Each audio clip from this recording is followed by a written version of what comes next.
Hi guys, welcome to your first and most important self-defense lesson. And in this video, you're going to learn how to use your own abilities that you already have in able to defend yourself. Firstly, I'd like to go into the two different classifications of self-defense. The first one is a self-defense that's taught within its own discipline already. So certain techniques are taught as self-defense techniques, and that is all that is taught in the classes. Usually those techniques are probably usually based on other principles already, just depending on the background of your instructor. The second classification is the self-defense, which is taught, which is already within the principles of a martial arts discipline. So other things are taught amongst the self-defense techniques, strikes, and weaponry as well. Okay, and obviously the principles of that certain martial arts discipline is taught, okay, to the students. Okay, so your self-defense, really the first and foremost and most important factor of self-defense is your mindset.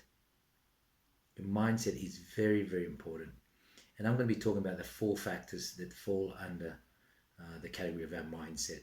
The first factor, and it's very, very important, and we can practice it naturally every day in our everyday lives, is our observation skills.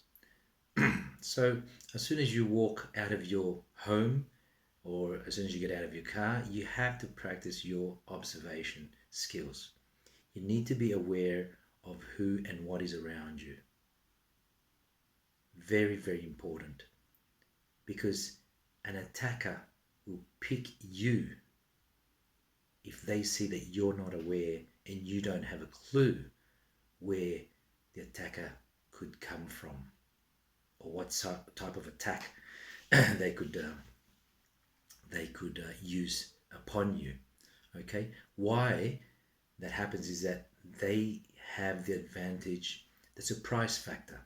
So if you're not aware who's around you and what's around you, okay, that surprise factor can be used easily by the attacker. And you know, it takes 2 to 3 seconds to get you into a vehicle, and if the surprise factor is added, by the time you're able to react, it will take you 7, 8, 9 seconds, and by that time you could be in the car, semi-conscious, being driven away.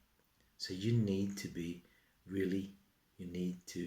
aware of your surroundings. So use those observation skills.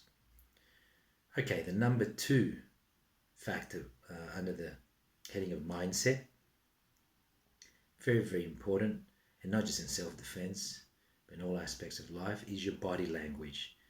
In this case, your body language is already a barrier for a would-be attacker. Okay, so when used wisely, you need to look confident and you need to look like you know what's going on. Okay, so your body language needs to look confident, needs to look comfortable within that environment, so that you're less likely to be picked as the next victim. Okay, so that will portray self-confidence to the attacker, and then he will know that he will probably have more problems with you if he tried to attack you. So it's more likely that he will then look for another victim instead of looking at you. So body language is a very, very important factor. Okay, the third factor is visualization.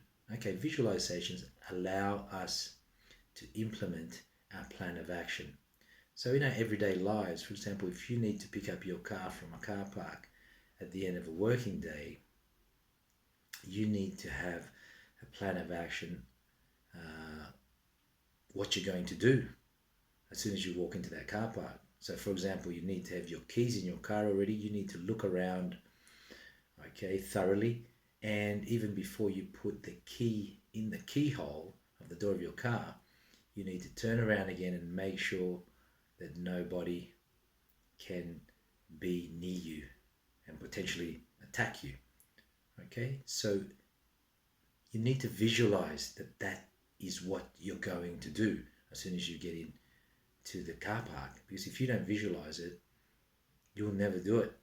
You'll never do it. And you need to visualize it, that you will do it every time you go into that car park. So visualization is a very, very important factor of your mindset. Okay, the fourth and final one is your gut feeling. Okay, just imagine a situation if you're walking down the road, and further down the road on the same side that you're walking, you see four men, okay, just hanging around, and you get a gut feeling. You get a bad gut feeling about it. Usually, guys, gut feelings don't come out of nowhere. Usually your senses have already indicated to your brain that you need to be aware of that situation.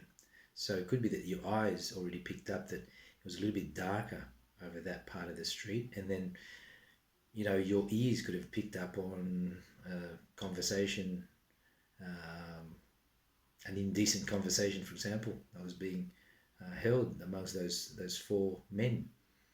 Okay, or you could have picked up simply on the way they look. Okay, and it's sent that gut feeling, okay, into you. So pay attention to that gut feeling, because it can really, really save you in these situations, especially when it comes down to your personal security. So those factors, again, very, very important. Observation, body language, visualization, and your gut feeling. They are all instinctive abilities and characteristics of our human being. So they're your first line of self-defense, and they're usually very, very effective, but you need to practice them. Just like if you start going to self-defense classes, you need to practice the techniques to get really efficient and to get really good at them and to be able to apply them at an instant. It's the same with these mindset factors. And remember, these mindset factors are your first forms of self-defense, and they're the most important ones, because they actually prevent you even from physically engaging, okay, with or against your attacker. Okay, so hope that's been useful for you. Press your subscribe button down the bottom there so you can see some of my other videos. And I do hope that you find the correct type of self-defense. Just remember, make your research thorough with the self-defense classes that you go to. And more than anything, practice, practice, practice. See you guys next time.